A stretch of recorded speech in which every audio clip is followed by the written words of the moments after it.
Well, good evening and welcome to the broadcast tonight, it being the 14th day of August 2024. My name is Sammy Adika and our sign language interpreter is Boniface Mureithi. Starting us off tonight, Senate plenary is set to hear Governor Mwangaza's impeachment case on Monday and Tuesday coming week. Now, senators earlier in the day voted against the proposal to establish of a special committee to hear the grounds for Mwangaza's impeachment the coming week, saying that the plenary would allow Kenyans and Meru people to closely follow up on the case in real time. Mwangaza was impeached last week after 49 members of Meru County Assembly voted to have her ousted, with 17 others voting against the impeachment motion moved by nominated MCA Zipporah Kinya. Kinya, who also doubles up as the deputy majority leader in Meru County Assembly, cited 3 grounds, including gross violation of the Constitution and other laws, gross misconduct, and abuse of office. Let's listen in to what transpired during today's hearing.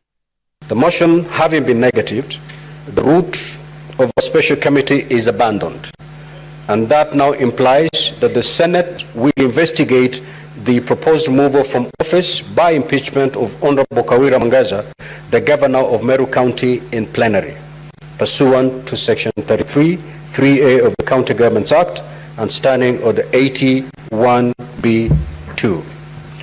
Honorable Senators, at its meeting held today, Wednesday the 14th of August 2024, the Senate Business Committee considered the provisional dates for this investigation in the event that the matter was to be investigated in plenary.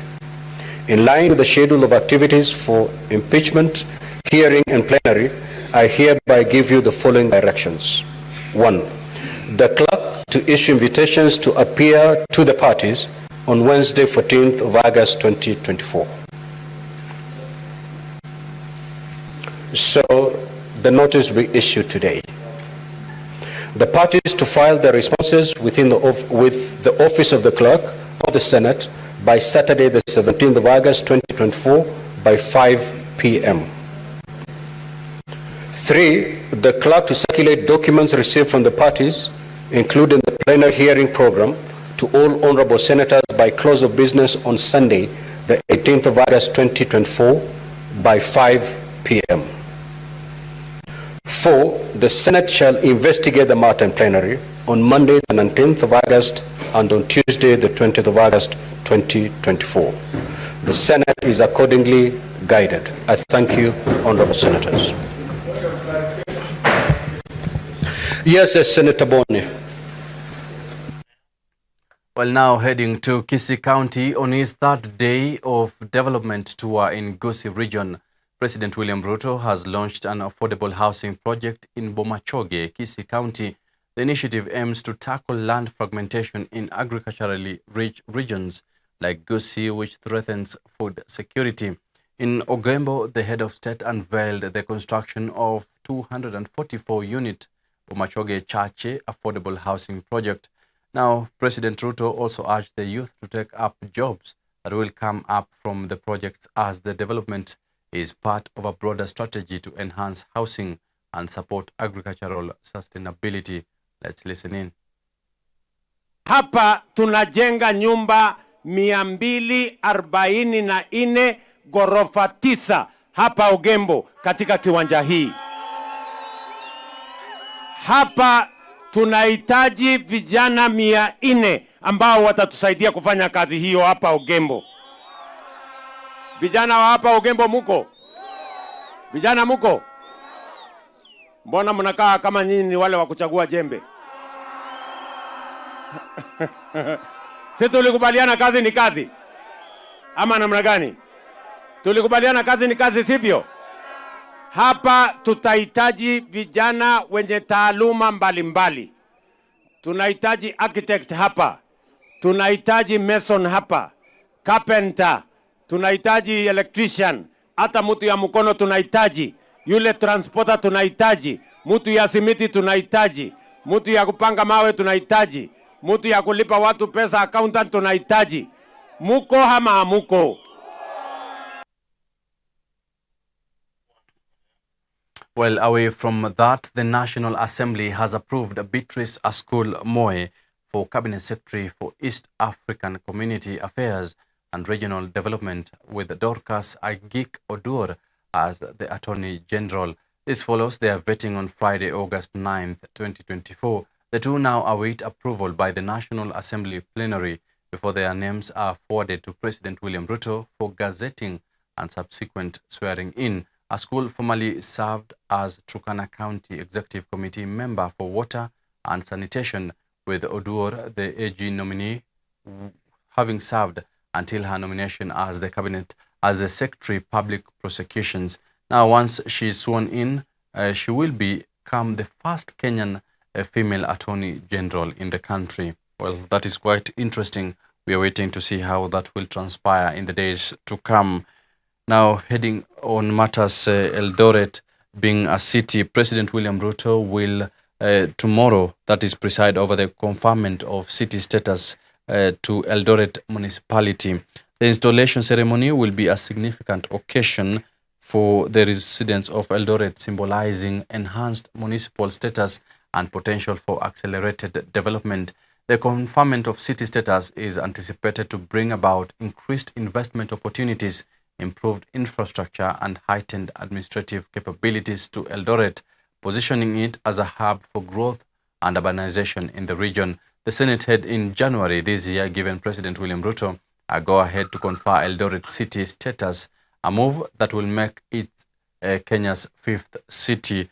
We are also closely monitoring the events that are likely to take place. That is tomorrow. We've seen Uasin Gishu County Governor Jonathan B. having expressed confidence in the matters elevating Eldoret from just being a normal town to a city. Now, away from that, Rebecca Miano has officially handed over the Ministry of Investments and Trade to the newly sworn-in Cabinet Secretary Salim Mvurya. Rebecca, who had served for a period of 9 months, now heads to the Ministry of Tourism and Wildlife. She spoke of the numerous achievements registered during her time as a good foundation for the incoming Salim Mvurya to do even better. Let's listen in to how our reporter Ian Githuku. Salim Mvurya has officially been handed over the Ministry of Investments and Trade by the former CS of the docket, Rebecca Miano. Salim had left the Ministry of Mining, while Rebecca Miano now heads the Ministry of Tourism and Wildlife following the dissolution of the cabinet by President Ruto on the 11th of July. As she bid goodbye to the Ministry of Trade, Rebecca Miano spoke of her numerous achievements attained in her 9-month tenure as CS of the ministry. She highlighted the significant international trade agreements, such as the European Economic Partnership Agreement and the spearheading of the operationalization of the special economic zones, like the one in Naivasha, that have created many opportunities for Kenyans. All this she termed as a good foundation for the incoming Salim Mvurya to do even better. I can therefore unquestionably confirm to my colleague, CS Mvurya, that this space has no dull moment. And the teams, they have well-endowed abilities. We have able officers of considerable diligence, and who, I have no doubt, will support your efforts to move the ministry several notches higher from where we left it. On his part, the Cabinet Secretary Salim Mvurya commended the outgoing Rebecca Miano for the tremendous growth she has brought to the Ministry of Trade during her tenure in the docket. He promised to continue with the same spirit to create more partnerships in the Kenyan trade sector, while also continuing the great relationship that has already been created with the private sector. I take a lot of pleasure to be here today, and more importantly, thanking my colleague for this occasion, and also to thank all the staff who have found time to be here with us. I really want to congratulate my colleague for the time she has been here and the achievements that have already been outlined. I'm taking over officially today, even though I have been here for a few days in attending to a number of issues. Mvurya also offered to partner with the Ministry of Wildlife and Tourism, which will now be led by Rebecca Miano, as he felt that a partnership between these ministries would lead to more productivity. But let me assure you and Kenyans that as I take over, I will also make sure that the areas that have been highlighted, we should be able to continue and stabilize them. All the achievements that have been outlined here will be my first priority to keep them, and then now move on to make sure that now we capture new grounds. The good thing and the good news is that Waziri, you're in the same building also. So if there's something we need to work together, either go up or down, maybe 2 floors, 1 floor up, and we continue to consult. For Hope TV Newswatch, I'm Ian Githuku. Now, many thanks, Ian Githuku, for the report. Now, still on matters handing over, the newly appointed Cabinet Secretary Opiyo Wandayi has taken over the Ministry of Energy and Petroleum from the outgoing Energy CS Davis Chirchir, who was appointed Roads and Transport Cabinet Secretary. Wandayi has vowed to lower the cost of electricity, which he says is unbearable for Kenyans. While acknowledging the importance of his ministry in driving the economy, Wandayi has vowed to work in collaboration with other ministries in a bid to streamline the sector. Let's listen in. You basically carrying the torch and telling the world that I can do this job well for Kenya. You're not just seeking a job selfishly for yourself. You must be able to articulate. So the things you do today, and I tell my children, the things you do today in school is what you'll use 20 years, 30 years, 40 years later. Because that's what you will hold on to be able to move up and be able to prove to the world that we can do it. In the energy space, Waziri, we have serious professionals. In fact, we hardly have any expatriates. We don't have any expatriates, do we? We do all the work in geothermal. In Kenyan, they drill for other 12, 13, 14 African countries. From exploration, advising them and so on and so forth, from Comoros to Djibouti to Tanzania, where we did bid the other day to do that job.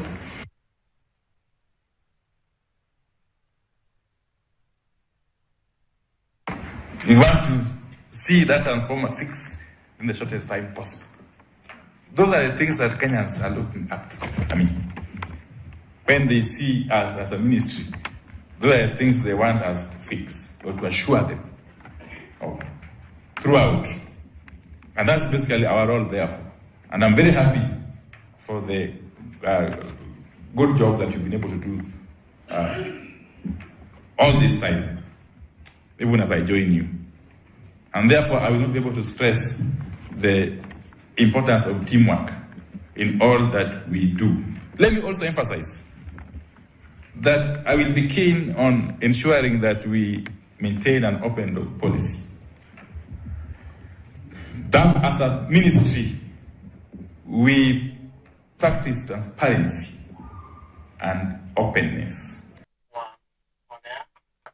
Well, we shall be taking a short commercial break, but remember to engage with us through our socials at Hope TV Kenya. We shall be back in a couple of minutes and take a look on different issues, specifically on matters health, and also some of the efforts the government is putting in place to curb banditry in the North Rift region.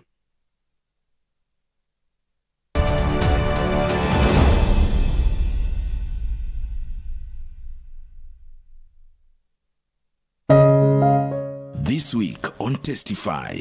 You see, the kind of job I was doing every now and then you get demoralized because the people that you are working with, they used to ask me, Wilson, hey, I wish I was you. I could not be doing this job.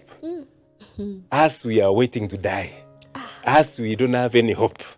Now I'm now in the bank carrying a mail pack. So, and I was told the person who was carrying mail pack was promoted to a messenger in the bank. So every day I was telling myself, next is me. Next is me. Only on Hope TV. look and leave.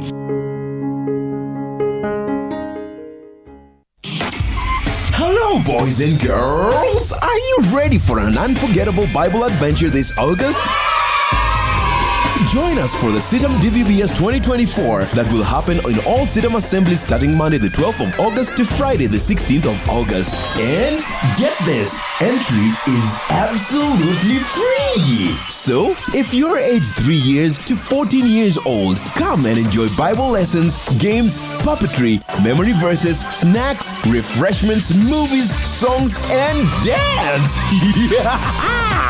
That's right, all that fun starts at 7 a.m. and goes on until 12:30 p.m. Remember to bring your Bible, notebook, and a pen. For more information, call 0709-861-100 or visit www.citam.org. DVBS 2024, taking new territories. Are you ready to go? Every day we ponder this question because every day we are going somewhere. How about if we went there as ambassadors? Please prepare to join us at CITAM Karen from the 3rd to 6th of September 2024 for the Send Me 2024 Mission Conference as we seek God to empower us to go into the nations, into the marketplace, into the mission field, and into the ministry opportunities around us every day. Register for the Send Me 2024 Mission Conference at citam.org. I've actually been trying to find a balance. It's been really tough and hectic, but everyone says once you get a hang of it, it becomes better, and I don't know, but I'm hoping to find a balance soon because it's really been hectic. But you've been in the job industry for a long time, so I think you would know better. Cynthia? Huh? What time is it? I need to catch up on Leadership Forum. Do they have a radio here? Never mind. I brought my own. No way. You can't be serious. Wait, why do you have a radio and you can just catch up with the shows on Hope FM podcasts? Really? Even Meet of the One? Yeah. I mean, you can find them on whatever platform, name it. AfriPods, Google Podcasts, Apple Podcasts, Spotify, you name it. But I'm not subscribed on any of them. So no worries. You can just check out the latest episodes on hopemediakenya.org. You can now listen to select Hope FM programs on your favorite podcast streaming platform or directly on our website, www.hopemediakenya.org. Listen and live.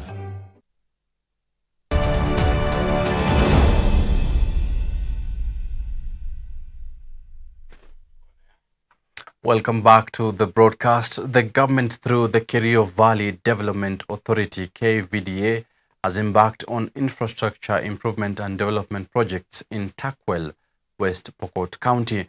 The move is aimed at promoting peace, improving economy, while minimizing conflicts in the troubled region. The government is also set to improve all abandoned buildings, including the Takwel George Club, which was abandoned 15 years ago due to banditry and cattle rustling. Speaking during the launch of the program, KVDA Managing Director Sammy Napuros noted that the authority has received 186 million Kenya shillings for reviving the project.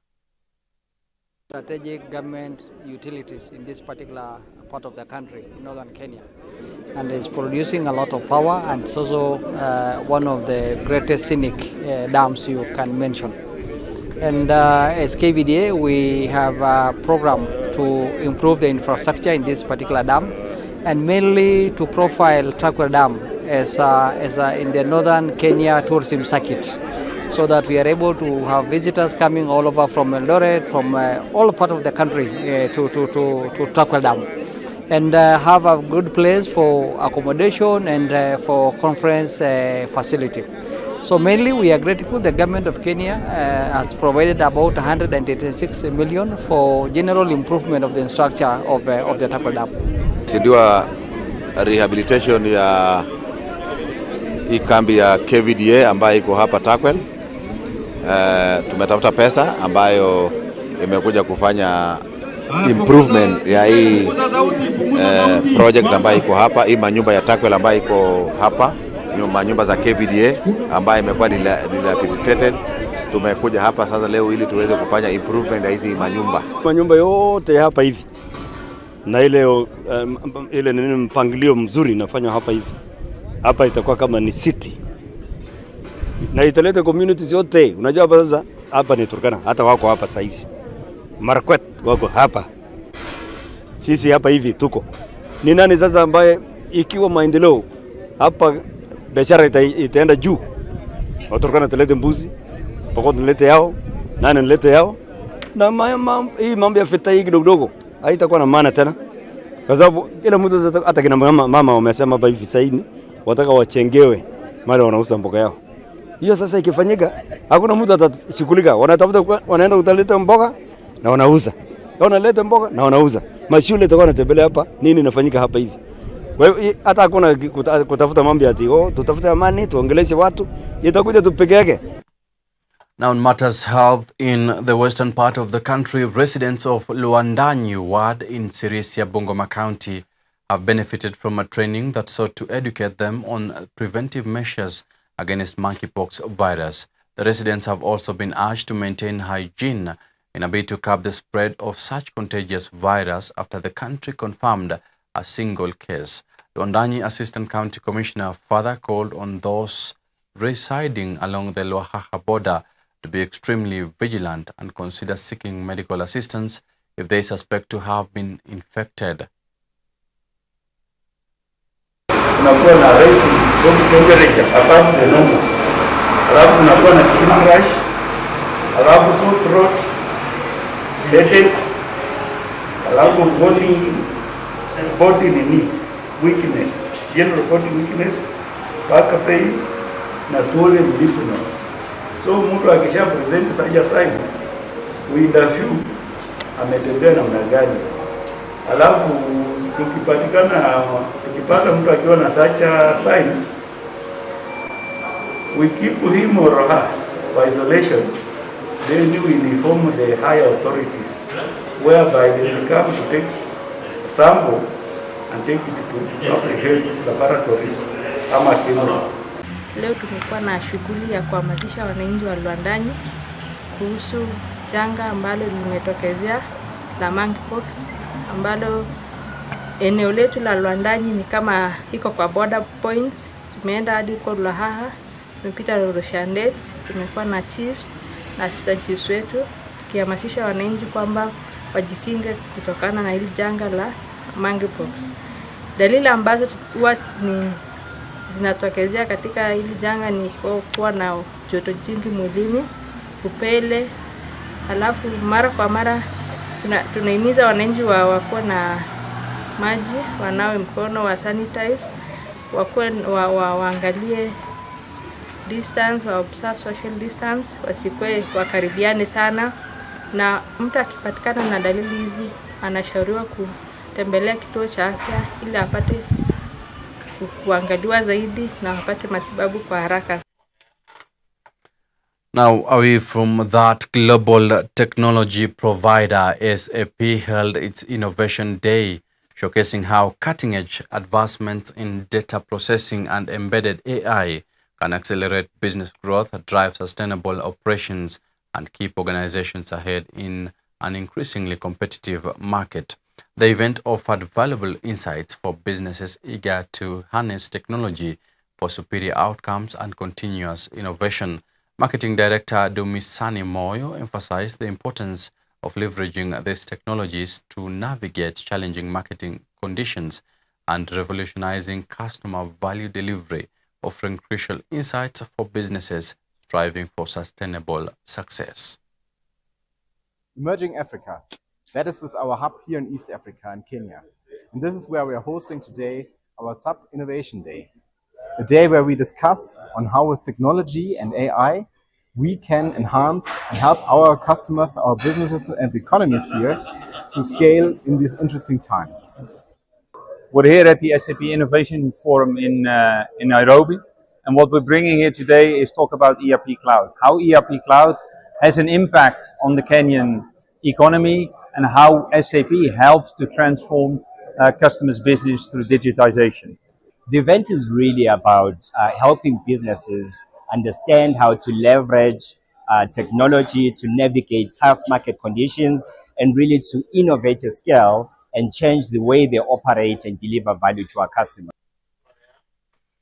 Well, away from that, the international community led by United States has begun talks between the Sudan Armed Forces SAF and the Rapid Support Forces RSF in Geneva, Swaziland, with the aim of agreeing on a ceasefire on the ongoing conflict in Sudan. This push for dialogue has been driven by growing alarm that the conflict is sending the country deeper into a famine that experts warn could become the world's worst in decades. However, the Sudanese Youth Network in Kenya has also called for ending the war and establishing a democratic civil transformation. Our very own Dolly Murigi has more details.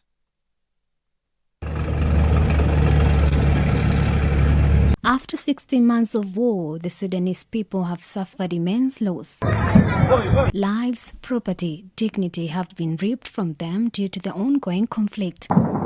Over 10 million people are displaced, over 2 million refugees, tens of thousands are dead. Over 2.5 million people are at risk of death due to the mass hunger and famine in the parts of the country. With the deepening famine menace, the United States has initiated peace talks aimed at stopping Sudan's 16-month war in Geneva. The negotiations are taking place amidst the backdrop of increasing concern regarding the humanitarian crisis faced by the Sudanese people. The situation has escalated due to the intense and violent confrontations between two major factions, the army and the Rapid Support Forces RSF. But Sudan's military has said it will not attend the negotiations, killing hopes of a quick ceasefire. For ending the war and establishing democratic civil transformations is youth-led initiative that began in 2023, organized by young women and men who wanted to create a platform where youth could organize themselves to contribute to effort and to end the war in Sudan. That there is no unity in the war and demanding a ceasefire in Sudan now. It is about saving opportunity for us as a Sudanese people to come together and to build the Sudan we want, one of peace and justice and equality. We see the upcoming Geneva. However, the Sudanese Network Youth in Kenya are seeing the Geneva peace talks as an opportunity to stop the war and relieve the immense suffering of the Sudanese people. The U.S. envoy to Sudan, Tom Perrielli, had earlier said that the peace talks would go on as planned, saying that his goal is to broker a ceasefire and to strike a deal for full humanitarian access across Sudan. However, the Sudan community is now calling on all anti-war actors to join the campaign to ceasefire and make it known to warring parties and to the world that the Sudanese people need peace. We alleviated the suffering of the Sudanese people by the merger the partners of the where cases of the fire. We can bring all the people together, and even how we can push those both sides of fighting to go to sit in Geneva, because really we need to stop this fighting. The UN Migration Agency has issued a warning regarding the situation in Sudan, indicating that the country is approaching a breaking point with the threat of tens of thousands of preventable deaths that could arise within the region. Dolly Murigi for Hope TV, Nairobi. Well, the report by Dolly Murigi brings us to the end of tonight's Newswatch. My name is Sammy Adika, and our sign language interpreter has been Boniface Mreithi. Many thanks for choosing Newswatch right here. Do have a wonderful night. See you tomorrow.